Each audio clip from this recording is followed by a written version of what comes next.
6개월짜리. 그러다 보면 싸움이 났어요. 그래서 이 할머니 중에 한 분이 바카스에다가 농약을 넣었죠. 그래서 먹게 했어요.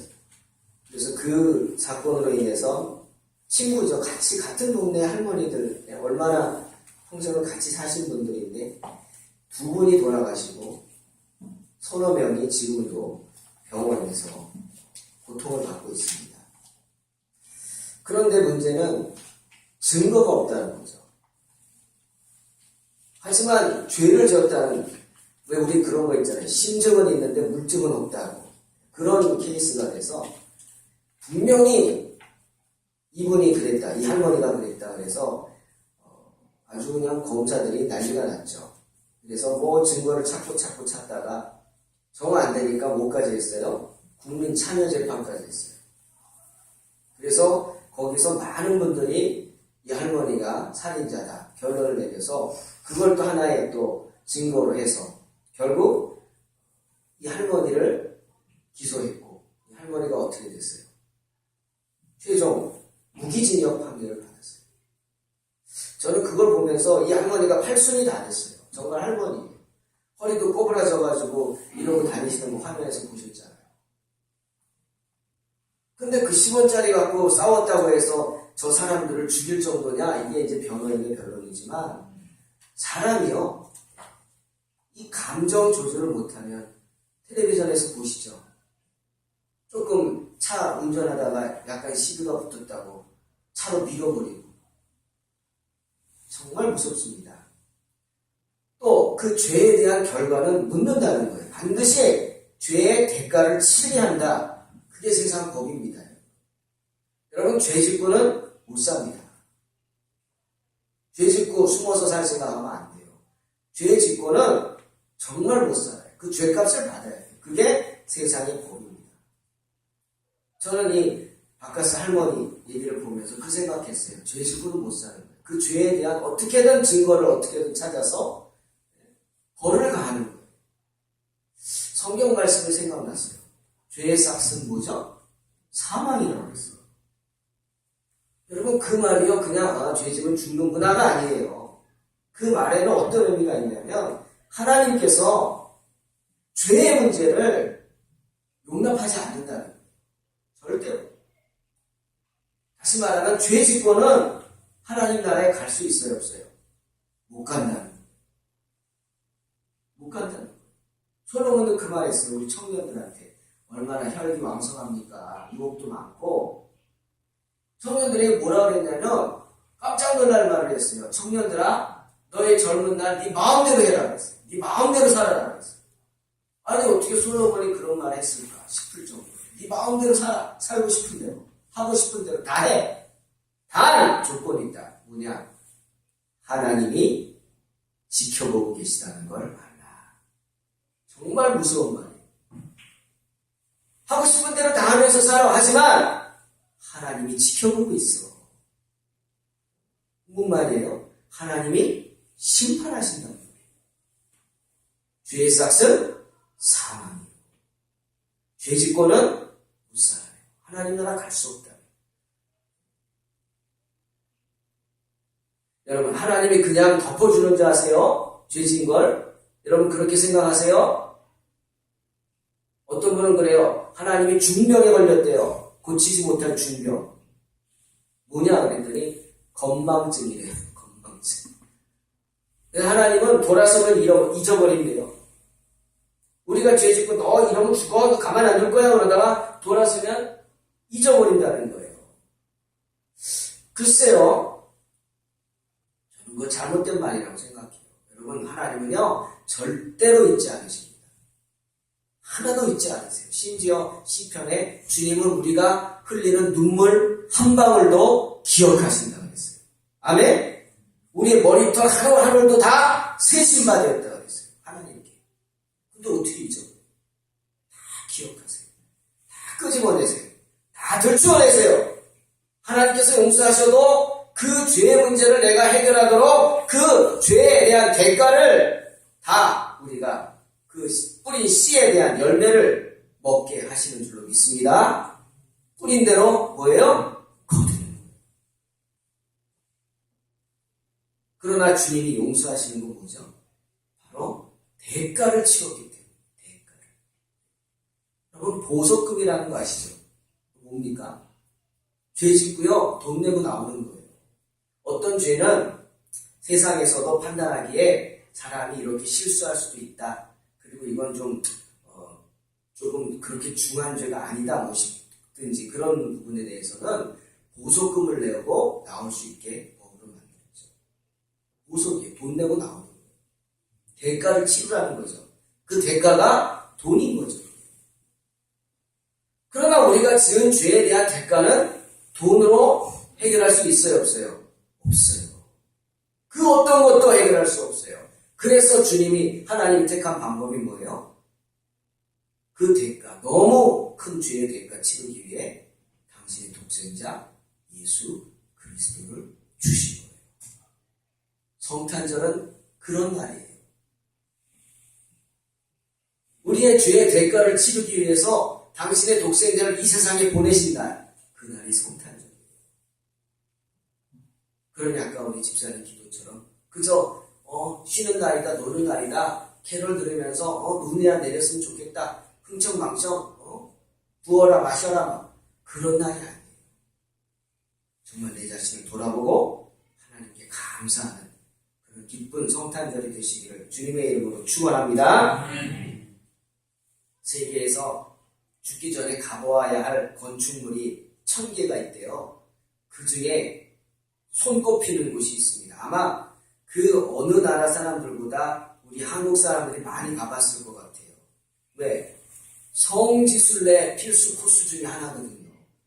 거기가. 마치 외국인이 한국에 오면은 경주에 가죠. 당연히 가봐야 되는 거 아니에요. 1000년 고도인데. 그렇듯이 성지를 가면, 순례를 가는 분들이 이집트를 특별히 갔을 때 꼭 들르는 곳이 바로 이곳. 바로 고대 이집트의 신전 단지, 룩소르 신전입니다. 그런데 그 룩소르 신전 정중앙에 큰 신전이 하나 있는데 이 신전에서 섬기는 게 뭔지 아세요? 소입니다. 소. 황소. 고대로부터 이집트 사람들은 소를 신으로 섬겼어요. 그런데 오늘 출애굽기 32장에 보니까 이스라엘 백성들이 그런 송아지로 우상을 만들어서 그것을 하나님이라고 합니다. 금으로 만들면 뭐 송아지가 특별한가요? 그 금 송아지를 만들어 그것을 자신들을 출애굽시킨 여호와 하나님이라고 합니다. 그 송아지가 애굽에 무서운 10가지 재앙을 내린 하나님이, 애굽 백성을 심판한 하나님이 송아지예요. 홍해바다를 가르친 능력의 하나님이 누구예요? 이 송아지예요. 여러분, 정말 기가 막힌 일이 일어난 거예요. 죄의 삭은 사망이래요.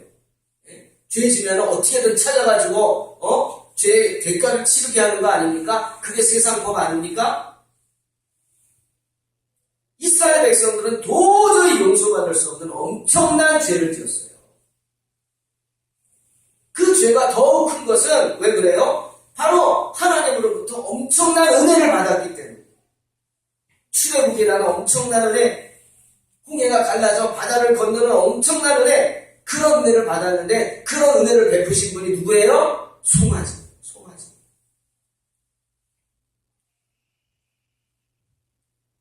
시내산에 하나님 말씀을 계명을 받으러 모세가 올라갔어요. 40일이 됐어요. 40일 동안 안 내려오니까 이스라엘 백성들이 기다리지 못하고 아론을 닥달합니다. 왜 아론을 닥달하냐? 아론이 제사장이었거든요. 우리를 인도할 신을 우리를 위해서 만들라고 했어요. 모세는 어떻게 되는지 모르겠다. 죽었는지 살았는지, 우리 버리고 도망갔는지, 빨리 만들어내라. 신을 만들어내라. 그런데 여러분, 지금 그들의 눈앞에 시내산이 있고요. 시내산 꼭대기에 구름이 가득하고 거기서 번개가 치고 천둥이 치고 막 그냥 정말 무슨 엄청난 일들이 일어나는 것을 다들 바라보고 있었어요. 그걸 바라보면서도 불평하는 겁니다. 그걸 바라보면서 그러면서도 기다리지 못하고 아론에게 신을 어떻게 만들어내라. 여기서 만들다는 말은 히브리 원어를 보니까 아싸라는 단어입니다. 아싸. 메이크의 영어로 말하면 아이들이 찰흙을 가지고 진흙을 가지고 막 장난감을 만들듯이 네가 그렇게 신을 만들어내라는 겁니다. 여러분, 하나님이 장난감이십니까? 만들게. 또 우리가 한번 생각해 보세요. 이건 아주 성도의 기본 자세입니다. 하나님이 우리를 위해서 존재하십니까? 아니면 우리가 하나님을 위해 존재합니까? 여러분, 어떤 마음으로 신앙생활을 하십니까? 만약 하나님이 여러분을 위해서 존재한다면 여러분 가정에 하나님이 많아야 됩니다. 많을수록 좋은 거예요. 일본 사람들처럼.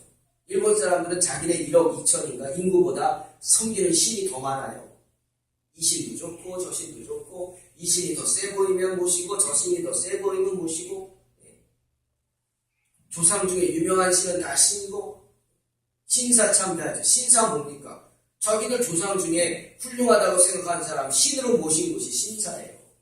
우상의 덩어리입니다. 거기는. 가증스러운 곳이죠. 하나님이 나를 위해 존재하는 게 아닙니다. 성경은 분명히 뭐라 그랬어요? 이사야 43장 21절. 이 백성은 내가 나를 위하여 지었나니 나의 찬송을 부르게 하려 함이니라. 아멘? 하나님이 나를 위해 존재하는 게 아니라 내가 바로 하나님을 위해 존재하는 거예요. 하나님이 우리를 이 세상에 만든 목적이 분명하죠. 뭡니까? 우리의 삶을 통해서 하나님을 찬송하라는 것입니다. 또한 우리의 삶의 행동 하나하나를 보면서 다른 믿지 않는 사람들이 살아계신 하나님께 영광을 돌리게 하라는 겁니다. 그게 우리의 존재 목적이에요. 그럼 여러분의 삶이 어떻게 해야 돼요? 복되어야 돼요. 그런데 이스라엘 백성들은 그런 선하신 하나님의 그 인도하심을 기다리지 못하고 우리를 인도할 신을 우리를 위해서 만들어내라고 아론을 닥달합니다. 저는 이 장면을 볼 때마다 익숙해요. 야, 이렇게 기다리지 못하는 게 우리 모습이 아닌가. 우리 기다리지 못하잖아요. 빨리 좀 해달라고. 저도 그래요. 다 하나님의 때가 있고 내가 준비가 되고 내가 훈련이 되고 우리 성도들이 준비가 돼야 되는데 빨리 좀 성장시켜달라고. 빨리 예배당에 꽉꽉 차고 우리도 막 예배당 치고 막 빨리빨리 막 그런 세상적인 마음이 저에게도 있죠. 바로 이스라엘 백성들의 모습이 바로 저의 모습이다. 저는 설교 준비하면서 한 번 더 얘기를 해봅니다. 자신들이 하나님 만들겠다고 하잖아요. 그리고 금으로 뭘 만들었어요? 송아지를 만들었어요. 아까 뭐라고 그랬죠? 이 송아지가 애굽에서 섬기는 신들 중에 하나예요. 가끔 여러분 영화 같은 데 보면 이집트 사람들이 이렇게 막 옛날 모습 나오면 어떤 사람이 막 뿔 달리고 뭐 이렇게 쑥 서 있죠. 그게 바로 신약 시대는 헤르메스라고 신이에요. 소신. 우상이란 말이에요. 근데 기껏 만든다는 게 뭘 만들었어요?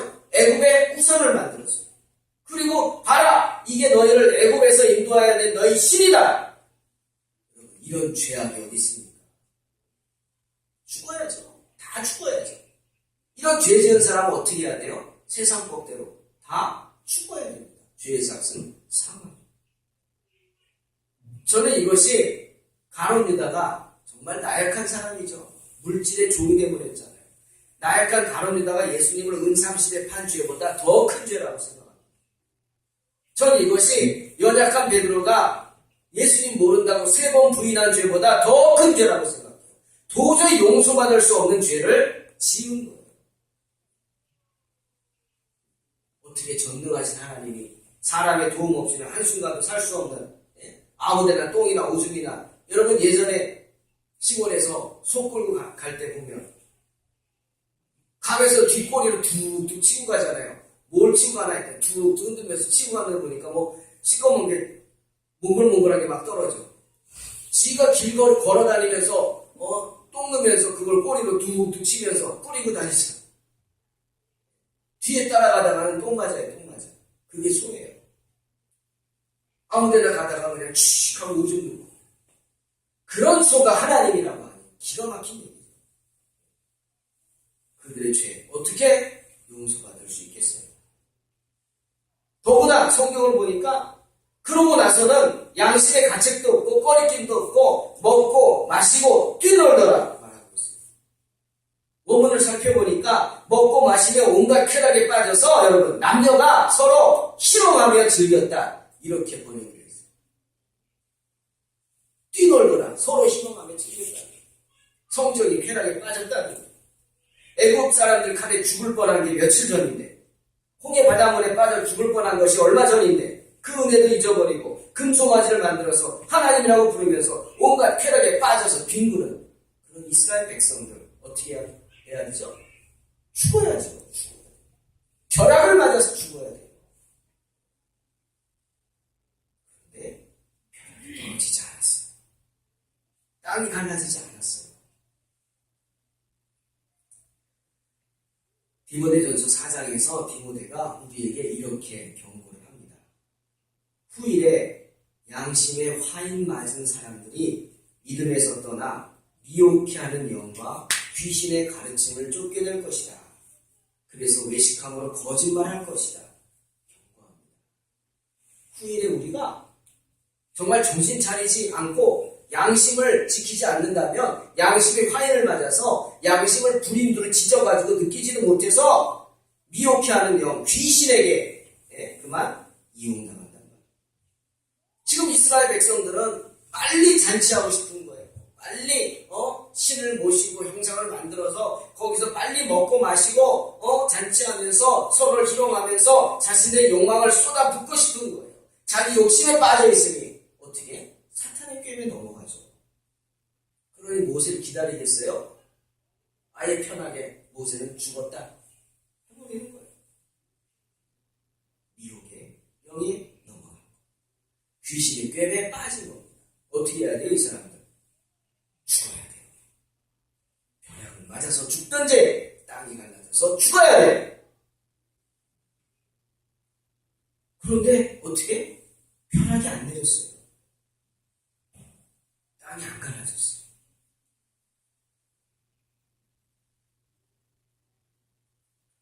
주님은 그런 그들을 용서해 주셨어요. 정말 기가 막히게 금송아지를 섬기며 먹고 마시고 뛰노는 그들을 주님은 용서해 주셨어요. 지난 금요일에 혼자 전도를 해야 되겠다 싶어서 주보를 들고 신도 633동하고 14동 전도 갔어요. 제가 수첩에 체크해놔야 한 대는 또 안 하니 집집마다 이제 주보를 붙였어요. 주보 남는 거. 그리고 전도했어요. 한 200집 돌았어요.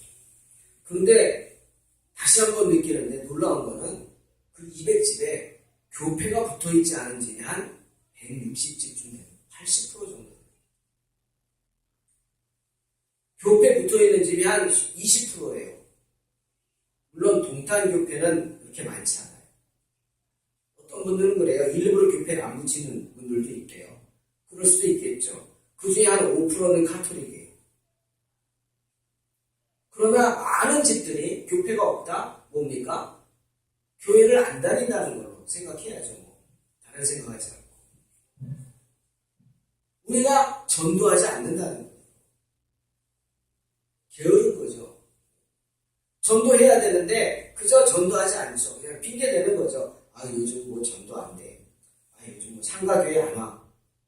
뭐 이런 거 그냥 이제는 뭐 당연한 걸로 받아들이고 전도할 생각을 못하는 거예요. 그렇게 말하는 저 같아도 그래요. 내가 전도하는데 상가교회라고 올래나 뭐 이런 생각 들고.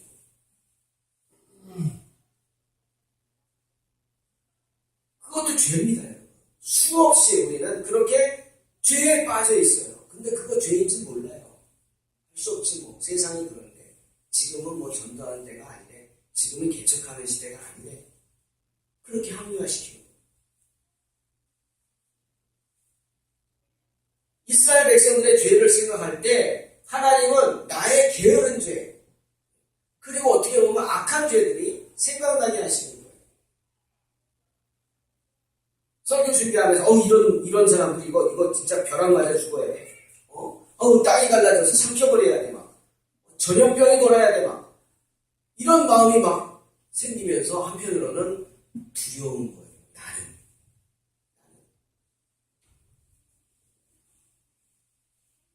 여러분 오늘 말씀 속에서 여러분 자신을 한번 생각해 보시기 바랍니다. 만약 벼락이 친다면 누가 죽을 것인가? 실로암에 망대가 있는데 그만 망대가 무너져서 많은 사람들이 죽었어요. 그러자 제자들이 물어봐요. 저 사람들은 죄가 많아가지고 저렇게 죽었죠? 그랬더니 주님이 뭐라 그랬어요? 책망했어요. 그런 소리 하지 말라. 저들이 죄악으로 죽었다고 해서 죄가 많아서 죽었다고 생각하느냐? 너희는 어떠냐 너희는? 아니라는 거예요. 언제든지 우리도 주님 앞에 부끄러움 속에서 죽을 수밖에 없는 죄입니다. 그걸 명심하고 살아가라는 거죠. 하지만 어떤 죄인? 용서받은 죄인임을 믿으시기 바랍니다. 죽을 수밖에 없는 죄인이지만 동시에 용서받은 죄인이에요. 하나님께서 정말 쿨하게 용서해 주시는 거예요. 그런데 우리가 오늘 두 가지는 분명히 알아야 합니다. 오늘 본문에서 주님께서 이스라엘 백성들을 향해서 진노하신 죄가 두 가지가 있어요. 첫 번째가 8절입니다. 그들이 내가 그들에게 명한 길을 속히 떠났다. 내가 명한 길을 떠났다 이 말이에요.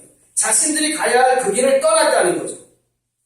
여러분 죄가 뭔지 아십니까? 죄를 정의 내리라 그러면은요 쉽게 말해서 길을 벗어난 게 죄입니다. 길을 벗어난 게 죄예요. 자기가 가야 할 길을 벗어난 게 죄야. 자기가 해야 할 의무를 지키지 못하는 죄. 그것이 죄예요. 가장의 가장으로서의 의무를 하지 못하면 죄짓게 됩니다. 엄마가 엄마로서의 의무를 다하지 못하면 죄짓게 되는 거예요. 자녀가 자녀로서의 의무를 다하지 못하면 죄짓게 되는 거예요. 마치 비행기가 항로를 이탈하면 사고가 나죠? 자동차가 역주행한다고 생각해 보세요. 큰일 나죠. 그게 죄입니다. 우리 성도가 성도로서 가야 할 그 길을 벗어나면 유혹에 빠져 시험에 들고 결국 죄짓게 되는 거예요. 지금 이스라엘 백성들이 기다려야 되는데 하나님의 역사를 바라보면서도 기다리지 못하고 자기들이 뭔가를 하려고 자기들의 신을 만들려고 벗어났기 때문에 죄를 지은 거예요. 지금 모세가 시내산에서 10계명을 받습니다. 첫 번째, 두 번째 계명은 뭐예요? 첫 번째, 나 외에 다른 신을 두지 말라. 두 번째, 너를 위하여 새긴 우상을 두지 말라. 만들지 말라. 지금 이스라엘 백성들은 그 첫 번째, 두 번째 계명을 어기고 있는 거예요. 우상을 만들지 말라는데 만들었잖아. 기다리지 못하고 자기 욕심을 채우기 위해서. 엄청난 죄죠. 그런데 주님은 용서하셨어요. 왜? 10계명을 받기 전이기 때문일까요? 그렇게 말할 수도 있겠죠. 아직 모르기 때문에 그랬다. 여러분 모른다고 죄져도 됩니까? 우리는 항상 기도하잖아요. 우리 기도해야 돼요, 여러분. 하나님 알고 지은 죄 그리고 모르고 지은 죄도 용서해달라. 이게 죄인지 아닌지 모르겠다. 그러면은 잠깐 생각해 보세요. 내 양심의 소리 들어보세요. 하나님이 우리에게 주신 가장 큰 선물이 양심이에요. 그 양심은 죄를 판단하는 근거가 됩니다. 갓난 아이들도 자기가 잘못하면요 알아요. 어린애들도. 그래서 뭐 잘못한 일을 하려고 하면은 살고 하다가 엄마가 예 하고 부르면 자기가 자지러지게 놀라서 울어버리죠. 왜? 죄진 게 들켰으니까. 양심이 그 역할을 하는 거예요. 그리고 9절에 뭘 책망하셔요? 목이 곧은 백성이라. 목이 뻣뻣한 백성이다. 이 곧다, 뻣뻣하다. 이 뜻은요, 고집스럽다는 거예요. 고집스럽다. 마음이 아주 완고하고 고집이 세서 누구의 말도 들으려고 하지 않는 것. 이게 목이 뻣뻣한, 목이 곧은 백성. 여러분, 가룟 유다 보세요. 그는 정말 목이 곧은 백성이에요. 주님이 가룟 유다에게 여러 번 경고하셨어요. 네가 나를 할 것이다. 네 마음을 지켜라. 네 믿음을 지켜라. 물질의 마음을 두지 말라. 성경 보세요. 곳곳에서 경고하셨어요. 더 나아가서 마태복음 26장 5절에 보니까 주님이 최후의 만찬하면서 그랬어요. 여기 이 중에 나를 팔 자가 있다. 누굽니까? 나와 함께 그릇에 손을 넣는 자나 그가 나를 팔리라. 그러면서 빵그릇에 손을 가져가는데 거기에 누가 손을 대고 있었어요? 가룟 유다가 손을 같이 대고 있었어요. 가룟 유다가 그 말 듣고 깜짝 놀랐겠죠? 그러면서 묻습니다. 주님, 랍비여, 내니까 묻습니다. 그런 소리 들으면은 거기 엎드려가지고 제가 잘못했습니다. 주님 용서해 주세요. 죄가 들켰잖아요. 죄 짓는 게. 그런데 내니까 뻔뻔히. 그래서 주님 뭐라고 했어요? 네가 말했다. 이 장면을 두고 신학자들이 이런 말을 합니다. 우리는 그 순간에 가룟 유다 입가에서 사탄의 미소를 본다. 가룟 유다 입가에 번지는 사탄의 미소. 씨 웃으면서 내니까 이런 거죠. 속으로는 낄낄대며 가룟 유다 안에 사탄이 웃고 있다는 거예요. 예수여 3년을 데리고 다닌 제자한테 배신 좀 당해봐라. 낄낄낄낄 웃고 있다. 이게 목이 고든 백성입니다. 이스라엘 백성들도 마찬가지예요. 얼마나 목이 고든지 모세가 하나님 만나러 올라간 그 시내산에 놀라운 기적이 일어나고 있는 걸 보면서도 엎드리지 않습니다. 굽히지 않습니다. 애굽에 내린 10가지 재앙, 홍해바다 갈라지는 기적, 그걸 체험하고도 개의치 않습니다. 자신들 눈앞에서 수천 명의 애국 군대가 바닷물에 빠져 죽는 걸 보고도 개의치 않습니다. 고집 꺾지 않고 완악한 마음 버리지 않고 기다리는 말씀에 순종치 않고 자기들이 직접 뭘 만들어? 금송아지 우상을 만들어냅니다. 그렇게 도저히 용서받을 수 없는 큰 죄를 저질렀으니 주님이 진노하지 않겠어요? 주님이 막 화를 내시면서 모세에게 뭐라 그랬어요? 출애굽기 32장 10절에 내가 그들을 다 진멸해버리겠다. 다 싹 쓸어버리겠다. 그리고 너로 하여금 다시금 새 나라를 만들겠다. 그들을 다 죽여버리고 모세 너를 통해서 새 민족을 만들겠다는 겁니다. 그렇게 하나님이 진노하실 정도로 용서받지 못할 죄를 저지른 민족이 바로 이스라엘 백성들이라는 거죠. 그들이 전능하신 하나님을 송아지에 비유한 그 죄는 예수님을 십자가에 못 박은 죄와 같이 도저히 무엇으로도 용서받지 못할 죄입니다. 그런데 벼락이 치지 않았어요. 땅이 갈라지지 않았어요. 주님께서는 용서하신다 말씀하십니다. 다 죽여버리고 새 민족을 모세 너를 통해 만들겠다고 하신 주님이 갑자기 마음을 바꾸시고 그들의 죄를 다 용서해 주시겠다 하십니다. 왜죠? 왜죠? 물론 모세가 중국에 대해서 주님 조상들에게 하신 약속이 있잖아요. 만약 저들을 여기서 다 죽여버리면 다른 세상 사람들이 비웃습니다. 여호와가 자기 백성 광야에서 죽이려고 끌어냈다. 이런 소리 듣습니다. 중보기도 했어요. 물론 그런 역할도 있겠지만 아니, 주님께서 우리 인생을 불쌍히 여기셨기 때문입니다. 이스라엘 백성들이 그 큰 죄를 짓고도 죽지 않은 이유, 여호와 하나님의 긍휼하심 때문입니다. 이스라엘 백성들을 긍휼히 여기시는 하나님의 마음이 그들의 죄를 용서하신 것입니다. 그런데 여러분, 오늘 성경을 보니까 하나님은 용서하셨어요. 그런데 모세가 용서하지 않습니다. 자기가 뭔데 하나님이 용서했는데 이렇게 생각할지 모르지만 하나님은 용서하시는데 모세가 용서하지 않아요. 모세는 달랐어요. 이스라엘 백성들 살려달라고 간절히 중보기도한 모세였지만 나를 죽여달라고, 그러려면 나부터 죽여달라고 이렇게 기도한 모세였지만 산을 내려와서 이스라엘 백성들이 금송아지를 만들어 놓고 먹고 마시며 방자에 뛰노는 모습을 보고는 도저히 용서할 수가 없었어요. 깨달은 거예요. 모세가 그래 지금은 하나님이 용서하셨지만 이 죄악을 그대로 가져간다면 결국은 다 죽고만 것이다. 지금은 하나님이 용서하셨지만 이 죄의 모습을 그냥 그대로 가져간다면 우리는 다 죽고만 것이다. 결단합니다. 그 불신앙의 그 뿌리, 쓴뿌리를 제거하기 위해 모세는 결단합니다. 그들 가운데 서서 외칩니다.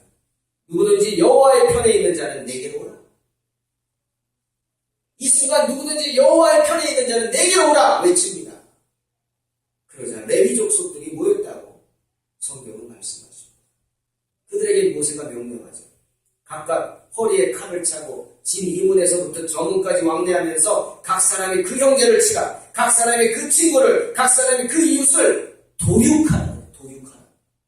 다 칼로 베어 죽이라는 거예요. 그러자 레위 사람들이 어떻게 했어요? 칼을 들고 나가서 자기의 형제를, 자기의 친구를, 자기 이웃 사람들을 칼로 다 베어버립니다.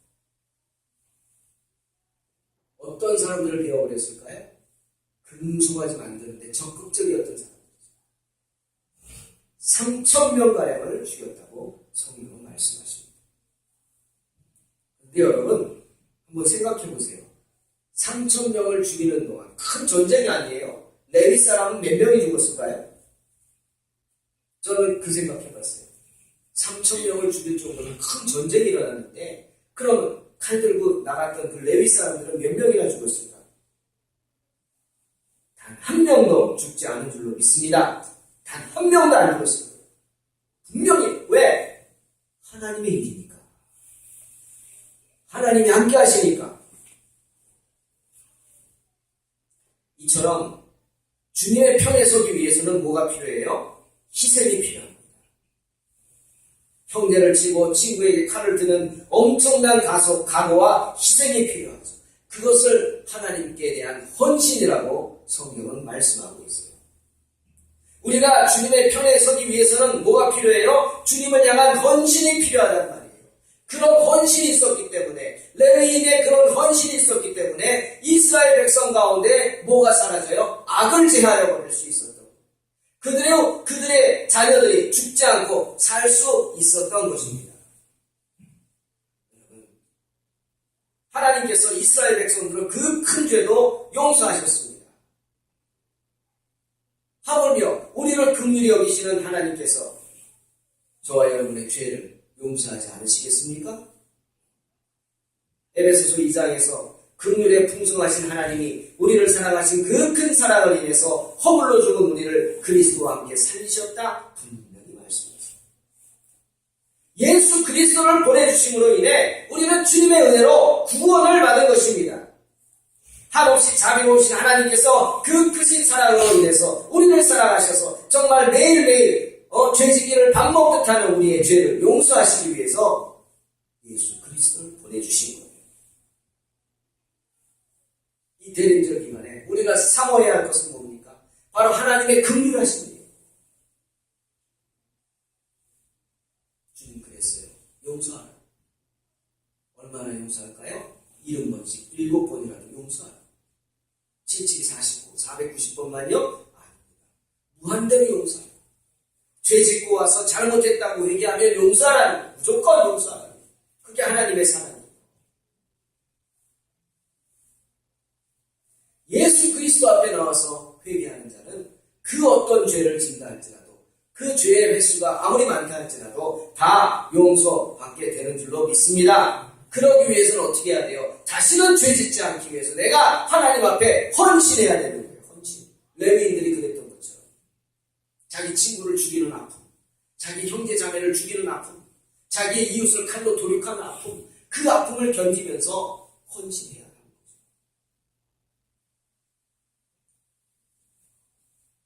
여러분, 스데반이 사도행전 7장에서 돌에 맞아 죽기 전에 이런 경고를 얘기했어요.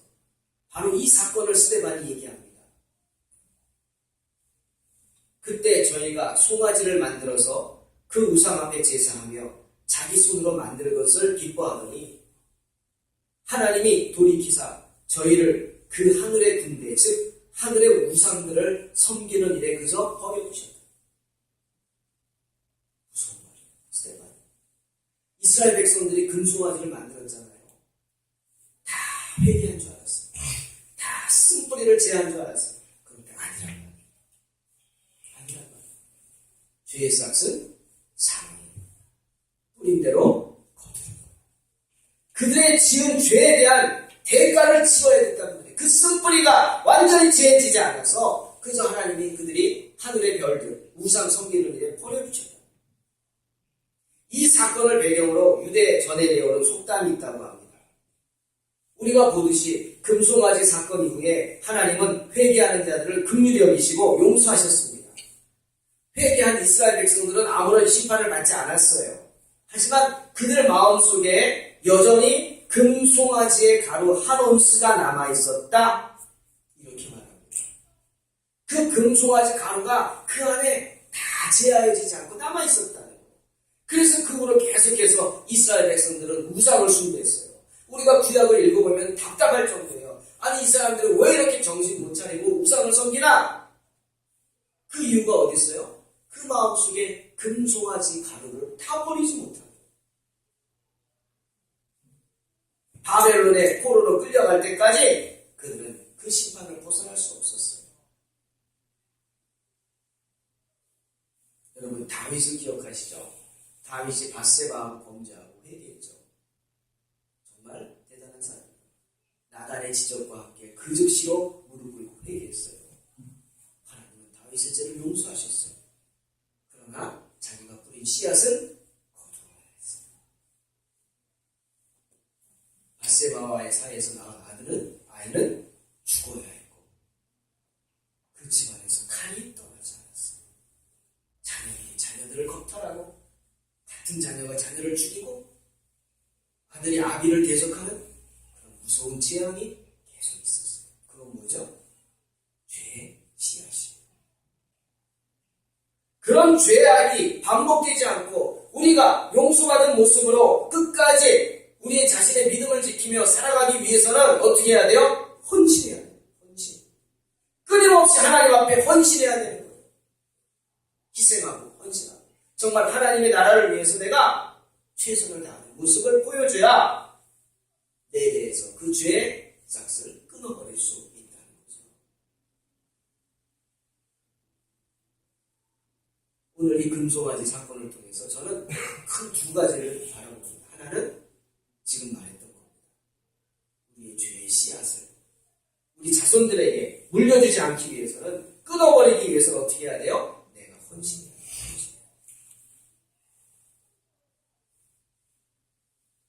바울이 헌신하지 못하는 우리의 모습을 로마서 1장 21절 24절로 말씀하시죠. 제가 한번 읽겠습니다. 인간은 하나님을 알면서도 하나님으로 받들어 섬기거나 감사하기는커녕 오히려 생각이 허황해져서 그들의 어리석은 마음이 어둠으로 가득 차게 되었습니다. 인간은 스스로 똑똑한 체하지만 실상은 어리석습니다. 그래서 불멸의 하나님을 섬기는 대신 썩어 없어질 인간이나 새나 짐승이나 뱀 따위의 우상을 섬기고 있습니다. 그러므로 하나님께서 사람들이 자기 욕정대로 살면서 더러운 짓을 하여 서로의 몸을 욕되게 하는 것을 그대로 내버려 두었습니다. 이게 오늘날 저와 여러분의 모습입니다. 우리가 끊임없이 하나님께 헌신하고 끊임없이 하나님 앞에 나와서 예배드리고 내 자신을 채찍질하고 찬송으로 기도로 내 자신을 깨끗게 하지 않는 한 우리 안에서는 이 금송아지 가루가 싹트고 있습니다. 그것이 첫 번째 제가 깨달은 것이고 또 하나는 뭡니까? 놀랍게도요. 아론이 죽지 않았어요. 정말 충격입니다. 금송아지를 만든 사람이 누구예요? 아론이에요. 아론. 그럼 누구보다 더 빨리 죽어야 되는 게 누구예요? 하나님이 심판해야 되는 게 누구예요? 아론이에요. 그런데 성경 어디를 봐도 아론은 죽지 않았어요. 도리어 오늘 35절에 뭐라고 그랬죠? 여호와께서 누굴 치셨어요? 아론을 친 게 아니라 백성을 치시니 이는 그들이 아론에 만든 바 그 송아지를 만들었습니다. 이렇게 말합니다. 아론을 닥달해가지고 아론을 괴롭혀가지고 아론을 협박해가지고 금송아지를 만들게 한 사람들이 하나님의 재앙으로 정말 전염병에 걸려 다 죽었지만 아론은 죽지 않았어요. 모세가 제일 먼저 내려와서 제일 먼저 찾은 사람이 누굴까요? 제일 먼저 찾아가지고 따진 사람이 누굴까요? 네가 어떻게 이럴 수가 있느냐? 누굴까요? 아론이죠. 제사장. 실제로 모세가 아론을 불렀어요. 네가 어떻게 이럴 수가 있느냐? 이렇게 되도록 왜 가만 놔뒀느냐? 그랬을 때 아론이 뭐라 그럽니까? 주여, 주께서 저들의 악함을 아시나이다. 이렇게 말합니다. 내가 아무리 말려도 안 듣더라는 거예요. 나를 죽이려 들더라는 거죠. 그래서 마치 베드로처럼 죽음이 두려워 주님 모른다고 3번 부인한 베드로처럼 아론은 할 수 없이 그로 우상을 만들었다는 거예요. 성도 여러분, 하나님께서는 그런 아론을 불쌍히 여기십니다. 하나님께서는 그렇게 나약하고 연약한 아론을 불쌍히 여기십니다. 의지가 약해서 백성들에게 놀아났던 그 아론을 주님은 불쌍히 여기십니다. 그리고 그를 용서해 주시는 겁니다. 하지만 백성들의 죄는 달랐습니다. 정말 파렴치한 행동에서 나온 죄였기에 그는 전염병에 죽을 수밖에 없었던 겁니다. 사랑하는 성도 여러분, 아론을 긍휼히 여기신 주님께서 이 대림절 아기 예수님의 탄생을 기다리며 주님 앞에 엎드린 저와 여러분을 긍휼히 여기실 줄로 믿습니다. 아론도 긍휼히 여기신 주님, 어려운 형편 속에서 믿음을 지키면서 어찌하든 주님의 몸된 교회를 세우기 위해 애쓰는 저와 여러분을, 빈자리를 채우기 위해 애쓰는 저와 여러분을 더욱 긍휼히 여기실 줄로 믿습니다.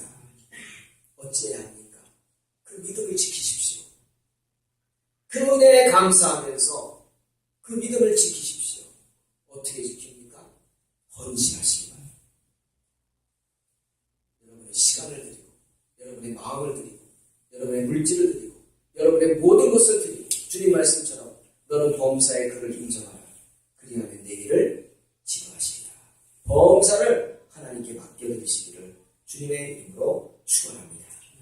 나는 은혜 줄 자에게 은혜를 주고 긍휼히 여길 자에게 긍휼을 베푼다. 주님 분명히 말씀하십니다. 주님이 긍휼히 여기시면 사나 날 줄로 믿습니다. 우리가 뭘 사모해야 돼요? 이런 주님의 긍휼하심을 사모해야 돼요. 우리를 불쌍히 여겨달라고 엎드려야 합니다. 하나님께. 도저히 용서받지 못할 금송아지 만든 죄도 용서하셨습니다. 정말 용서받지 못할 죄를 저지른 아론도 주님 용서하셨습니다. 이런 주님의 긍휼하심을 사모하는 복된 성도가 되시기를 주님의 이름으로 축원합니다. 유다서 1장 21절에 야고보의 형제였던 유다가 우리에게 이렇게 권면하지 않습니까? 당신들은 이렇게 사십시오.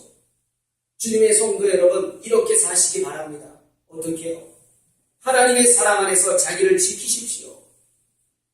하나님의 사랑에서 내 자신을 지키고 또한 영생에 이르도록 우리 주 예수 그리스도를 긍휼을 기다리십시오. 하나님의 은혜를 사모하라는 말입니다. 하나님의 은혜를 사모하면서 그 은혜를 사모하면서 오늘도 내 자신을 지키면서 믿음으로 승리하시는 복된 성도가 되시기를 주님의 이름으로 축원합니다. 기도하겠습니다. 아론을 긍휼히 여기신 주님,